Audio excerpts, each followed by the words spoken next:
بديني رحمتك ديني كونوا حال نبي أدق سراوت هم فامين كان كو يرتو رادبت لكن سنان ساني دنو كباريتي هندنون جباتا وربون رتي ورقنني دان لفاول كيتي كوبي رجباتا بكما جرتي كان ربي جري جرا يا ساتي هدانون غارومي رسول كان قوتي اسي سبت جرا يا غربوتي اتدانون جدي كندر كمساتي akuma seenasa dhageenye jirrutti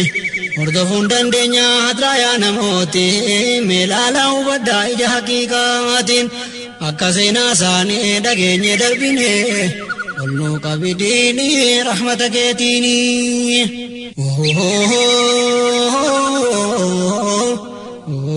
mucjizaa isaanii kana qofaa miti beekolee gaafadhaa jiraafi bagalti wallaalaan colloomsaa akkuma jaamaati dogongoran dhabuu gatiin arginetti dhageettiidhaan baree kanaaf sarakkifti kanaa jennaan duraa fiigaa ulamaatti beekaa hin seenaa isaa akka kooti itti sin kaasuufaan tattaafachuu kooti dhagahaa ol gaadima ilmiitti ulamaa raasikhaa itti adeemaati muftoolee wajjiniin qunnamtii godhaati rabbi jara jajee oma shakkinaati akka deemsa nabii gaafadhaa ifatti ammoo kan saabaa itti dabalaati baraa kulleeffadhaa ifa siniif taati godaanaarra bu'aa adeemaa sirriitti dogongorinaati ilaalladhaa qur'aanii olnuu qabidiini rahmata keetiini quraanatu waamee jaje maqaa isaanii ammoo saabota kan isaanii wajjiniin jiranu sinimee jabeenyummaa isaanii kaafirtoota irratti dikkaa jabaatanii yedduu walitti immoo rahmatummaan isaanii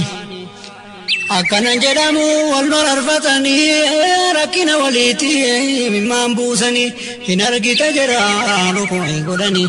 sujuudas kan bu'aan rabbi oofitanii barbaacha arjummaa isaa guddisanii ammoo marartee isaa asitti dabalanii argachuudha yaadu jireenya isaanii taqwaasaa yaadanii hubadhu ikhwaanii olnuu qabidiini rahmata keetiini